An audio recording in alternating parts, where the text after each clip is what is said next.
할렐루야. 8월 30일 화요일 새벽 기도를 시작하겠습니다. 사도신경으로 우리의 신앙을 고백하시겠습니다. 나는 전능하신 아버지 하나님 천지의 창조주를 믿습니다. 나는 그의 유일하신 아들 우리 주 예수 그리스도를 믿습니다. 그는 성령으로 잉태되어 동정녀 마리아에게서 나시고 본디오 빌라도에게 고난을 받아 십자가에 못 박혀 죽으시고 장사된 지 사흘 만에 죽은 자 가운데서 다시 살아나셨으며 하늘에 오르시어 전능하신 아버지 하나님 우편에 앉아 계시다가 거기로부터 살아있는 자와 죽은 자를 심판하러 오십니다.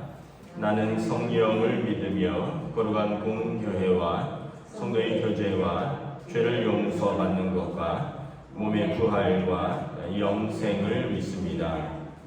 아멘. 찬송가 436장 찬양하시겠습니다. 찬송가 436장입니다.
창세기 17장 1절에서 14절까지 말씀입니다. 구약성경 창세기 17장 1절에서 14절까지 말씀입니다. 다 찾으신 줄 알고 저와 여러분들이 한 절씩 교도하겠습니다. 창세기 17장 1절에서 14절입니다. 아브라함이 99세 때에 여호와께서 아브라함에게 나타나서 그에게 이르시되 나는 전능한 하나님이라 너는 내 앞에서 행하여 완전하라. 내가 내 언약을 나와 너 사이에 두어 너를 크게 번성하게 하리라 하시니 아브라함이 엎드렸더니 하나님이 또 그에게 말씀하여 이르시되 보라 내 언약이 너와 함께 있으니 너는 여러 민족의 아버지가 될지라. 이제 후로는 내 이름을 아브라함이라 하지 아니하고 아브라함이라 하리니 이는 내가 너를 여러 민족의 아버지가 되게 함이니라. 내가 너로 심히 번성하게 하리니 내가 내게서 민족들이 나게 하며 왕들이 내게로부터 나오리라. 내가 내 언약을 나와 너 및 내 대대 후손 사이에 세워서 영원한 언약을 삼고 너와 내 후손의 하나님이 되리니 내가 너와 내 후손에게 내가 보려는 이 땅 곧 가나안 온 땅을 주어 영원한 협이 되게 하고 나는 그들의 하나님이 되리라. 하나님이 또 아브라함에게 이르시되 그런즉 너는 내 언약을 지키고 내 후손도 대대로 지키라. 너희 중 남자는 다 할례를 받으라. 이것이 나와 너희와 너희 후손 사이에 지킬 내 언약이니라. 너희는 포피를 베어라. 이것이 나와 너희 사이의 언약의 표징이니라. 너희의 대대로 모든 남자는 집에서 난 자나 또는 너희 자손이 아니라 이방 사람에게서 난 산자를 막론하고 난지 8일 만에 할례를 받을 것이니라. 너희 집에서 난 자든지 너희 돈으로 산 자든지 할례를 받아야 하리니 이에 내 언약이 너희 살에 있어 영원한 언약이 되려니와 할례를 받지 아니한 남자 그 포피를 베지 아니한 자는 백성 중에서 끊어지리니 그가 내 언약을 배반하였음이니라. 아멘. 할렐루야. 오늘 또 새날이 시작되었습니다. 주님 주시는 은혜와 평강이 가득한 복된 날 되시기를 축복합니다. 또 오늘 내일 많은 비가 온다고 하니까 참고하시면 되겠습니다. 하나님께서 아브라함에게 99세 때에 이제 다시 한번 언약을 확인시켜 주십니다. 창세기 12장에서 아브라함을 부르실 때 언약을 맺으셨고 창세기 15장에서 아브라함에게 그 당시 그 고대 근동 지방의 방식대로 짐승을 쪼개놓고 짐승 사이로 하나님께서 지나가시면서 아브라함에게 언약을 확인시켜 주셨는데 오늘 본문에 보면 다시 99세 때 이삭을 이제 주시기 직전에 하나님께서 다시 한번 언약을 확인시켜 주십니다. 2절에 보면 내가 내 언약을 너와 내 사이에 두어 너를 크게 번성하게 하리라. 그래서 지난번에 말씀드렸듯이 아브라함과 그의 자손이 이제 크게 번성하리라, 창대하리라 라는 언약을 확인시켜 주시죠. 또 두 번째 언약은 뭐냐 하면 너는 여러 민족의 아버지가 될지라. 그래서 이제 후로는 내 이름을 아브람이라 하지 아니하고 아브라함이라 하랴. 이는 내가 너를 여러 민족의 아버지가 되게 함이니라. 아브람이라는 뜻은 어떤 큰 아버지라는 뜻입니다. 어떤 큰 무리의 아버지. 그래서 아브라함이 벌써 한 부족을 이루었다 그랬잖아요. 집에서 길 이우는 사람만 군사로 모은 사람은 318명이 될 정도로. 그래서 아브람은 이제 빅파더이라는 뜻입니다. 큰 아버지. 그런데 이제 여러 민족의 아버지가 되리라. 열국의 아버지가 되리라. 그러니까 한 부족의 아버지가 아니라 모든 민족의 아버지가 되리라. The Father of all Nations라는. 그래서 이제 모든 민족의 아버지. 이름을 바꿔주시죠. 이름을 바꿔주신다는 것은 구약에서 큰 의미가 있습니다. 우리도 그렇지만 히브리 사람들은 이름의 어떤 존재, 그 사람의 존재의 의미, 이런 이름에 그런 의미가 있습니다. 예를 들면 아담 같은 경우는 흙에서 왔다 이런 의미가 있습니다. 아담아 해서 아담. 또 우리가 잘 아는 이스라엘 사람들 보면 야곱 이삭은 웃음이라는 뜻이고 노년에 낳은 아들 이삭을 보고 아브라함이 웃었다 해서 이삭은 웃음이라는 의미고, 야곱은 발 뒤꿈치를 잡고 나왔다 해서 쌍둥이 형제 동생 야곱의 형은 불다 해서 에서. 이렇게 이스라엘의 이름은 어떤 그 사람의 존재의 의미를 담고 있죠. 그런데 우리가 야곱을 하나님이 이스라엘로 바꿔주시죠. 하나님과 씨름하고 브니엘에서 야복강가에서 야곱이 하나님을 깊이 만난 이후에 하나님께서 야곱의 이름을 바꿔주십니다. 이제 야곱이라 하지 말고 이스라엘이라 해라. 야곱은 사람과 씨름하는 자, 사람 발꿈치 잡고 씨름하는 자인데 너는 이제 하나님과 씨름하는 사람이다. 이스라엘. 그래서 이스라엘은 그 이름이 거기에서 나온 겁니다. 하나님과 씨름하는 사람이다. 우리는 사람과 씨름하는 사람이 아니라. 그 이전에 하나님이 아브라함을 그냥 큰 아버지, 어떤 가문 부족의 큰 아버지에서 이제 내가 복을 받고 또 너를 통해서 모든 민족이 복을 받는 열국의 아버지가 될 것이다. 여러 민족의 아버지가 될 것이다. 이렇게 해서 이름을 바꿔주시죠. 그래서 우리도 이렇게 보면 사람들이 유명한 운동선수라든가 또 어떤 일반인들도 이름이 좀 안 좋은 것 같아서 이름을 막 바꾸기도 하잖아요. 물론 이제 어감상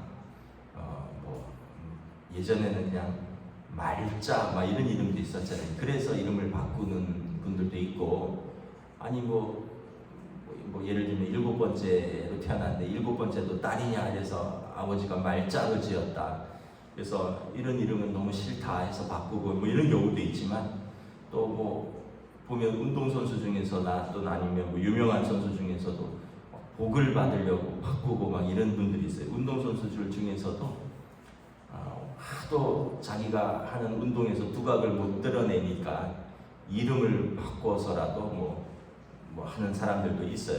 이름 바꾸니까 또 사람들의 마음에 저 사람 언제 이름 바꿨어 해서 또 주목해서 보는 분이 있더라고요. 왜냐하면 운동을 못해서 이름도 가물가물했는데 어느 날 그 선수 이름이 바뀌니까 왜 바꿨지? 이러면서 다시 한번 그 선수를 주목하게 되는 효과도 있긴 있는데 근본적으로는 그렇다고 해서 운명이 바뀌고 이러지는 않죠. 그런데 그럼 예수 믿고는 우리의 이름은 그대로지만 예수 믿고 우리의 존재가 바뀌는 거죠. 예수 믿고 하나님의 자녀가 되는 존재가 바뀌는 것입니다. 구약 시대는 하나님이 아브라함을 아브라함으로 바꿔주시고 야곱을 이스라엘로 바꿔주십니다. 인위적으로 우리가 이름을 바꿔서 우리가 복을 받겠다가 아니라 하나님께서 그 존재의 의미를 바꿔주시는 거예요. 여러분, 예수 믿는다는 것은 뭐냐면 하나님의 자녀가 되는 거죠. 우리의 존재가 완전히 새롭게 되는 것입니다. 육신의 이름이 아니라 우리가 영적으로 완전히 새로운 피조물이 되는 거죠. 그러므로 그리스도 안에 있으면 새로운 피조물이라 우리가 완전히 새로운 존재가 되는 것입니다. 새로운 언약 안에 들어가는 것입니다. 7절에 보면 하나님께서 아브라함에게 복을 주셨는데 너만의 하나님이 아니라 너와 내 후손의 하나님이 되리라 그러시면서 너와 내 후손 대대의 언약이다. 이것은 여러분, 이것처럼 큰 축복이 어디 있습니까? 당대의 언약도 귀한데 아직 태어나지도 않은 그 후손과 그 후손, 그리고 영원한 언약이라는 거죠. 얼마나 사랑하시면 이렇게 영원한 언약, 대대로 언약을 주시겠습니다. 그래서 나는 너와 내 후손의 하나님이 되리라. 아브라함에게 주신 가장 큰 복이죠. 그리고 또 어떤 세 번째 복은 무엇입니까? 가나안 땅을 주어 영원한 기업이 되리라. 이 땅이 너와 내 후손들이 대대로 살 땅이다 라는 것입니다. 그래서 여러분, 첫째는 너를 크게 번성하게 하리라. 그러면서 이제 조금 있다가 이삭을 주시죠. 두 번째는 너는 존재가 변화될 것이다. 하나님 안에서 그냥 세상의 큰 아버지가 아니라 모든 민족의 아버지가 될 것이다. 세 번째는 너와 내 후손 대대로 언약 너의 하나님이 될 것이고, 그리고 그들은 이 땅에서 살게 될 것이다. 그러면서 하나님께서 너도 내 언약을 지켜야 된다라고 말씀하십니다. 9절에 이 언약은 이제는 일방적으로 아브라함을 부르시고 복 주신 언약, 이런 편무적 언약이라고 그랬잖아요. 하나님께서 일방적인 사랑과 언약인데 이제는 너와 내 후손도 지켜야 한다는 것입니다. 그래서 이 쌍방적 언약이죠. 쌍무적, 양쪽이 의무를 지니는 언약인데 하나님이 또 아브라함에 이르신데 그런즉 너는 내 언약을 지키고 내 후손도 지켜라. 그래서 내가 너와 언약을 지키듯이 너와 내 후손도 하나님 앞에서 언약을 지키라는 것입니다. 첫 번째는 뭐냐면 할례를 받으라라는 것입니다. 할례는 뭐냐면 11절에 보면 포피를 내는 것입니다. 그러니까 그 살에 표시를 내는 것입니다. 언약의 표징을 받는 것입니다. 남자들이 이제 태어난 지 8일 만에 여기 12절 보면 산자를 막론하고 8일 만에 태어난 아기 때 할례를 받으라. 그러니까 좀 다 이해하기 쉽게 얘기하면 포경 수술을 하는 거예요. 남자 아이들 남자의 가장 중심부에 언약의 표징, 포피의 살갗을 뱀으로써 몸에 이제 언약의 흔적을 지니고 그래서 항상 그 언약의 흔적을 몸에 새긴 것을 보면서 하나님과의 언약을 기억하라라는 것입니다. 그래서 13절에 보면 이는 내 언약이니 너희 살에 있어서 영원한 언약이 되리라. 그러면서 12절에 보면 이 언약의 표징은 너와 너희 남자들 뿐만 아니라 너희 자손이 아니라 이방 사람에게서 돈으로 산 자, 그러니까 종도 포함되는 거예요. 아브라함에게 속한 나그네도 포함되고 아브라함 집의 모든 남자들은 아브라함의 언약과 복에 참여하게 되는 것입니다. 그러니까 아브라함 때문에 아브라함 한 사람으로 인하여 아브라함 집의 모든 후손들 그리고 그 집에 참여한 나그네와 종들까지도 그 언약에 참여할 수 있는 길이 열렸다는 것입니다. 그러니까 하나님이 유대인에게만 그 언약을 주신 것이 아니라 사실은 아브라함 유대인을 샘플로 삼으셨다 그랬잖아요. 그리고 그 언약에 참여한 모든 사람에게 하나님께서 그 언약과 복을 주신다는 거죠. 여러분 이게 복음의 확장성과 복음의 포용성입니다. 예수 믿는 자들은 누구에게나 모든 민족에게나 누구나 너와 내 집이 구원을 받으리라. 그래서 유대인들은 두 가지를 굉장히 중요하게 여깁니다.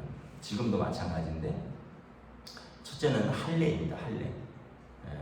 유대인 남자들은 지금도 할례를 받고 있고요. 두 번째는 율법입니다. 율법. 1절에 보면 너는 내 앞에서 행하여 완전하라. 여러분 사람이 어떻게 완전할 수 있을까요? 여기서 완전하라는 것은 완전하신 하나님이 주신 말씀, 율법을 지키는 것입니다. 토라라 그랬죠. 창세기, 출애굽기, 레위기, 민수기, 신명기 그리고 거기에서 하나님의 말씀을 616가지 법규로 만들었습니다.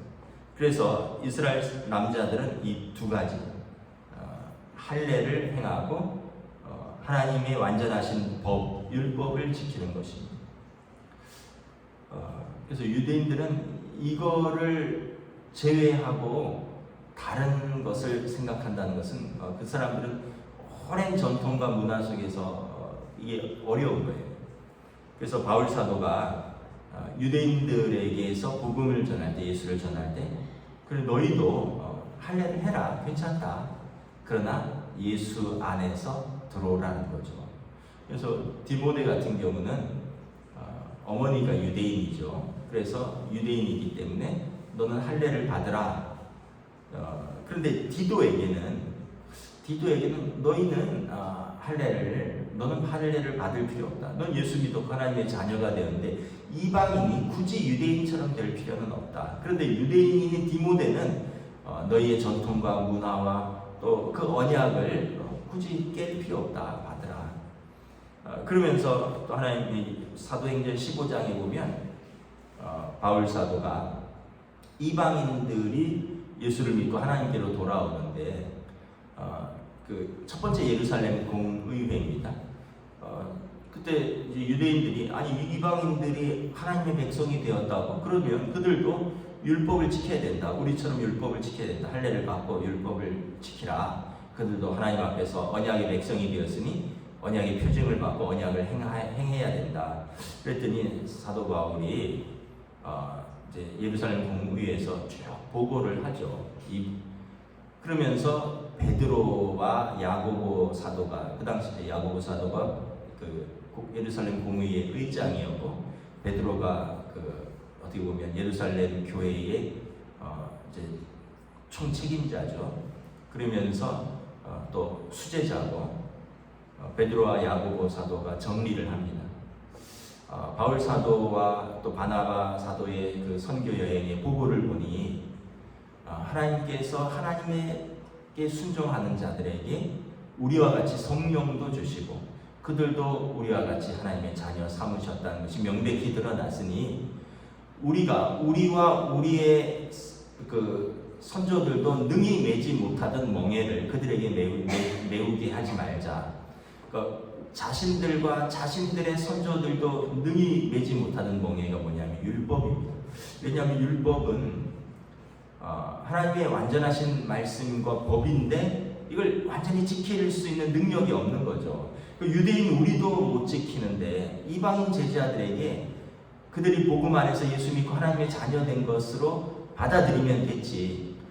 그들에게 또 할례를 행하고 그들에게도 율법이라는 멍에를 주지 말자. 그래서 이방인 제자들에게는 이방인 성도들에게는 할례와 율법의 의무를 빼줍니다.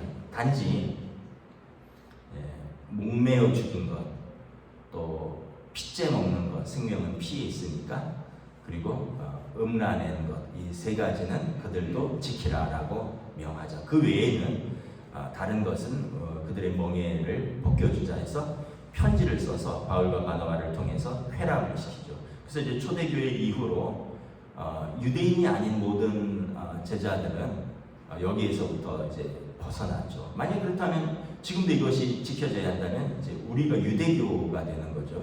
그리스도교가 아니라. 그래서 사도 바울은 계속해서 유대인들이 아니다 이방인들도 할례를 받고 율법을 지켜야 한다. 이것 외에 예수 그리스도의 복음으로만 물론 이제 그 당시 그 유대인들이라 하는 것은 이제 그리스도를 믿고 돌아온 이제 유대인 출신 그리스도인인데 그런데 이제 이방인 출신 그리스도인들하고 계속 갈등을 빚습니다. 너희도 정말 하나님의 자녀가 되려면 우리처럼 언약의 표징을 받아야 된다. 그래야지 진짜 언약의 백성이 된다. 그러면서 사도 바울이 왜 그걸 안 해도 된다 그러느냐. 그러면서 사도 바울에 대해서 거짓 사도다. 복음을 반쪽만 전한다. 예수 그리스도의 십자가 플러스 할례와 율법도 해야 된다. 이걸 강요하면서 초대교회가 막 어려움을 겪죠. 그래서 사도 바울이 뭐라고 합니까? 몸의 할례를 받지 말고 마음의 할례를 받아라. 의문에 새긴 돌판에 새긴 의문은 의심스러운 게 아니라 의로운 율법이라는 뜻입니다.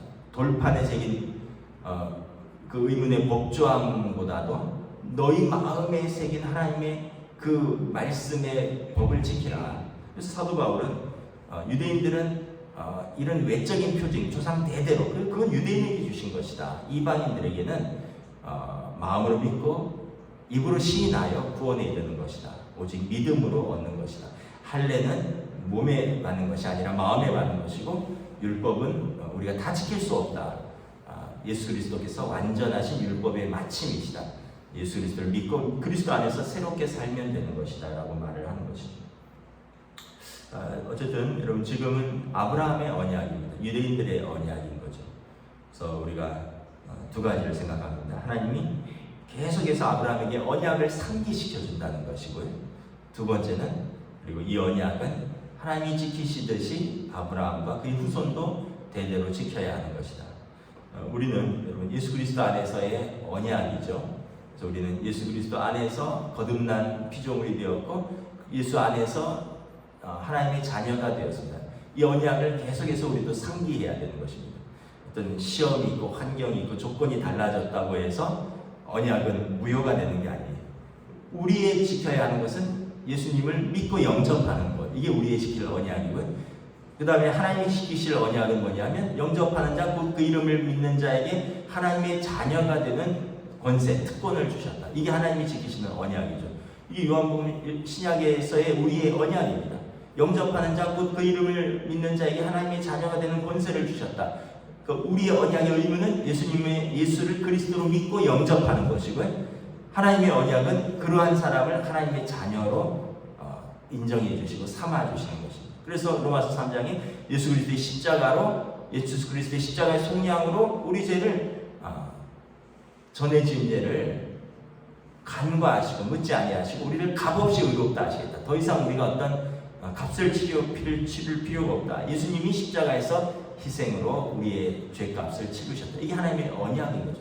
우리가 이것을 마음으로 믿고 입으로 시인하고 이 복음의 삶을 사는 것이 우리의 언약의 자세인 것입니다. 그래서 여러분 너무 감사하죠. 우리가 한 것도 없고 또 의인도 아니지만 예수님 믿고 하나님의 자녀가 되고 그리고 우리를 하나님의 자녀로 영접해 주시고 이건 뭐 힘으로나 능으로나 육신의 혈통으로나 돈으로 사는 게 아니라 그랬죠. 오직 믿음으로 얻는 것.